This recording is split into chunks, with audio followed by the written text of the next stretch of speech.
നമസ്കാരം. National broadcasting news India gulf അപ്ഡേറ്റ്സിലേക്ക് ഏവർക്കും സ്വാഗതം. പ്രവാസികൾക്ക് വിസയുമായി ബന്ധപ്പെട്ട രേഖകൾ നിയമപരമാക്കാനുള്ള സമയപരിധി നീട്ടിയതായി റോയൽ ഒമാൻ പോലീസ് അറിയിച്ചു.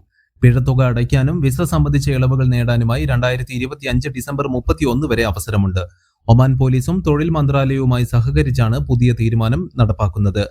രാജ്യത്ത് തുടരാൻ ആഗ്രഹിക്കുന്ന പ്രവാസികൾക്ക് അവരുടെ താമസ പെർമിറ്റുകൾ പുതുക്കാനും ഒമാനിൽ തന്നെ മറ്റൊരു കമ്പനിയിലേക്ക് തൊഴിൽ ട്രാൻസ്ഫർ ചെയ്യാനും അവസരമുണ്ട്. ഇതുമായി ബന്ധപ്പെട്ട അപേക്ഷ തൊഴിൽ മന്ത്രാലയം പരിശോധിച്ച ശേഷം വ്യക്തികളെ എൻട്രി, ജോലി സംബന്ധമായ റെസിഡൻസ് പെർമിറ്റുകളുമായി ബന്ധപ്പെട്ട എല്ലാ പിഴകളിൽ നിന്നും ഒഴിവാക്കും.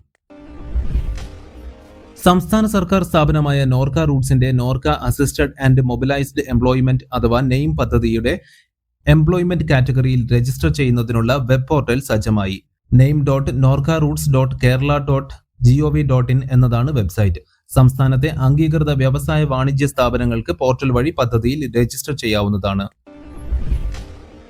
മുനിസിപ്പാലിറ്റി ഉദ്യോഗസ്ഥരെന്ന വ്യാജേന തട്ടിപ്പ് നടത്താൻ ശ്രമം നടക്കുന്നതായി അധികൃതർ ദുബായിൽ വ്യക്തമാക്കി. പരിശോധനകൾ, നിയമലംഘനങ്ങൾ, പിഴകൾ തുടങ്ങിയവയെ സംബന്ധിച്ച വ്യാജ സന്ദേശങ്ങൾ അയച്ച് ആളുകളെ കബളിപ്പിക്കുന്ന രീതി കണ്ടെത്തിയിട്ടുണ്ട്.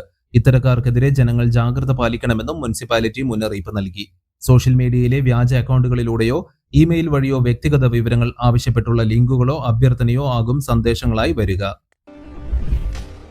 ദുബായിൽ ട്രാഫിക് പിഴ കുടിശ്ശിക അടയ്ക്കാതെ ഇനി മുതൽ വിസ പുതുക്കാൻ കഴിയില്ല. പുതിയ സിസ്റ്റം പരീക്ഷണാടിസ്ഥാനത്തിൽ നടപ്പിലാക്കിയതായി അധികൃതർ വ്യക്തമാക്കി. ഈ സംവിധാനത്തിലൂടെ പ്രവാസികൾക്ക് വിസ പുതുക്കുന്നതിന് മുൻപ് അല്ലെങ്കിൽ വിസയുമായി ബന്ധപ്പെട്ട എല്ലാ നടപടികൾക്കും ട്രാഫിക് പിഴകൾ അടയ്ക്കണമെന്ന് general directorate of residence and foreign affairs അറിയിച്ചു. കൂടുതൽ വാർത്തകൾക്ക് വേണ്ടി കേൾക്കൂ national broadcasting news India updates.